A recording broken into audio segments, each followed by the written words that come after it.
To begin, W.H. Auden. Stop all the clocks. Cut off the telephone. Prevent the dog from barking with a juicy bone. Silence the pianos with muffled drum. Bring out the coffin. Let the mourners come. Let aeroplanes circle, moaning overhead, scribbling on the sky the message, he is dead. Put crepe bows around the white necks of the public doves. Let the traffic policemen wear black cotton gloves. He was my north, my south, my east and west, my working week and my Sunday rest, my noon, my midnight, my talk, my song. I thought that love would last forever. I was wrong. The stars are not wanted now. Put out every one. Pack up the moon and dismantle the sun. Pour away the ocean and sweep up the wood. For nothing now can ever come to any good. My name's Harry Whitney. I've probably known Bill longer than anyone here, I would imagine. Bill and I entered the seminary together when we were 13 years old. So 66 years, and if someone can beat 66 other than Bill's dad and mom, I'm willing to take that. The seminary was a unique experience for all of us. To say that it was militaristic would be to grant it a goodness that it didn't have. It was extremely difficult to begin, and the 4 stories I'm going to tell you will probably make you laugh, and that's what Bill would want. So I'm going to tell you some stories about the beginning and the end of our lives together. Bill and I had the fortunate experience of all getting in trouble together. For my part, I got into trouble for arguing against Humanae Vitae, which required that you would not practice contraception. Bill got into trouble for social justice issues, including racial justice and the war in Vietnam. We all had the experience of getting called down to the cardinal's office and chewed out, and we did that together. And Bill and I were very pleased to do it. But this begins when we were 13 years old. And if Kate hadn't heard it before, I hope this doesn't embarrass you, Kate. When we were 13, after about our first 2 months in the seminary, some of the priests called us together, and John can verify this story. Where's John? And called us together and said, we want you all to join the angelic warfare confraternity. What's that? And they said, well, the angelic warfare confraternity requires you to put this cord around your waist next to your body, and you tie it together. It was like butcher cord that a butcher would use to tie up a roast, and it had knots on it. Okay, so what's this for? Well, whenever you have, the words were, impure thoughts, you should finger your rope instead of anything else. Finger your rope until the evil thoughts go away. Well, Johnny didn't believe this was true, and he looked it up, and the angelic warfare still exists. I've been glad to buy William and John an enrollment in the angelic warfare confraternity, so you'll be getting your ropes very soon. The background to the story is that we all wore these for the first 9 months that we were in the seminary, and then we went home, and I remember coming back at the beginning of our sophomore year, and I said, how was your summer? And Bill said, oh, it was good. He said, except for I went swimming at the Chase Park Plaza. They were allowed, I think you were all allowed to go swimming at Chase Park Plaza. And he said, I was getting undressed, and some of the guys in the dressing room said, what's that? And Bill said, it's a purity cord. Well, that's all it took. The guys were just, couldn't believe it, and Bill was the butt of a lot of jokes. And he said, I went back home and I cut the damn thing off.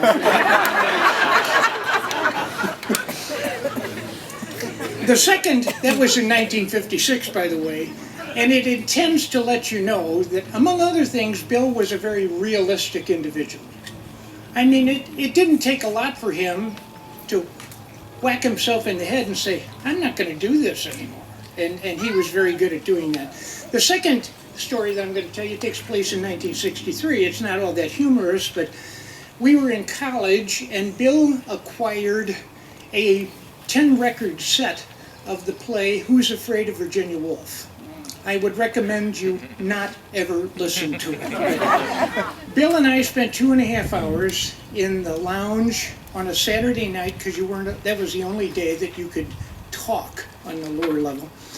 And we listened to 2.5 hours of this diatribe of these people who were belittling each other, who cursed each other, who said all kinds of evil things against them. And we finally ended up spending time on a concrete floor, on an uncomfortable couch, on uncomfortable chairs, and it ended. And I said to Bill, you think they're right, or are we right? And he took a few minutes. He said, we're right. They were wrong. He said, that's no way to treat people. Bill was a lover and a peacemaker. That became very obvious with his response to Who's Afraid of Virginia Woolf. He didn't want to inflict that on anyone. Bill was a joy maker. He brought joy to many, many people, as all of you know. This is a story of the seminary. As we walked up the steps to the 3rd floor, there were niches where we made the turn to go up to the next level. And there were various saints in there. The niche before our floor had Pope Pius X, and it was a bust that was life-size, was from here on out. Bill encouraged all of us. You know how good he was at encouraging other people to do this. He encouraged us to take this bust down, and we put it on a typewriter stand. In those days, there were little typewriter stands. Put it on a typewriter stand, put a cassock around it, put a beretta on its head, and we wheeled it into Bill Mass's closet. Bill was a very famous screamer. Bill left about the same time as Bill O'Fallon, Bill Massa did, having found out that he was gay and didn't want to lead that life. But at any rate, he was out. We were all in bed, and it was in his closet, and he came home from his time out and opened the closet, and there was Pius X with a cassock and a beretta, and he screamed and woke everyone up. The other aspect of the story is the statue of Pius X made its rounds after everyone heard Bill Massa scream about it. And one day it ended up on the priest elevator. We were not allowed to ride the elevator with the priest. So the thing was in the elevator, and we were all like, oh my God, they're going to find it, and we're going to get punished. This is what's going to happen. So it was at the end of the evening meal, and we had to walk up steps to the lower level, and a priest who was deaf, and this is pretty sad, but it's true, his nickname was Stone. Stone Brennan got into the elevator, and he couldn't see very well either, and he got on. We all ran up. It was one of those little 2-person elevators with a little window in the, and we looked, and Stone was talking to Pius. And so we ran up to the 2nd floor, looked through the window, and he's still talking to Pius again. And we got to the 3rd floor, and Stone walked out, and he said, well, it was good talking to you. Saved, so we were able to take that away. And finally, Bill was a very sensitive individual. And just to give you a tickler about his sensitivity, we all used to gather in Bill's room. It was right in the center of our floor. We would gather in his room, and for whatever reason, people stopped going down to his room at about the same time that Bill bought a parakeet. He decided to have a parakeet in his room. So he said to me, Harry, the guys aren't coming down to visit much anymore. Is there something wrong? I said, well, Bill, it's a parakeet. We said, why? He said, well, none of us think you've got a rabies shot. Oh, he said, I didn't know that you're supposed to get a rabies shot? Well, that's why nobody's visiting your room anymore, Bill. So, of course, seminary being what it is, we had one telephone on our corridor. It was a wooden box, and everybody left the door open.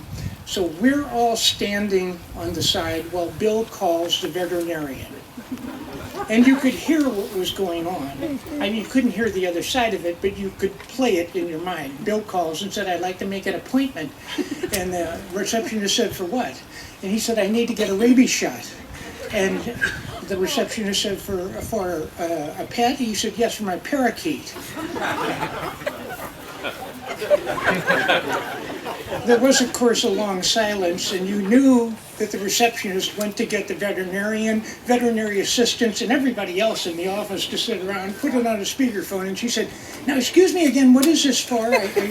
He said, I want to get a rabies shot for my parakeet. Well, we were just rolling on the floor at that time, and Bill finally recognized what had happened and was unforgiving for the first 24 hours. But it shows, I think, what a sensitive guy Bill is. Why aren't they visiting me anymore? It's because of your parakeet, So I obviously picked W.H. Auden because it meant something to me, and I hope it means something to you. And I'm going to close with just a few words from Amanda Gorman, the current poet laureate, whom you may have heard at Biden's inauguration day. Not very long. At times, even blessings will bleed us. There are some who lost their lives and those who were lost from ours, who we might now re-enter. All our someones summoned softly. The closest we get to time travel is our fears softening, our hurts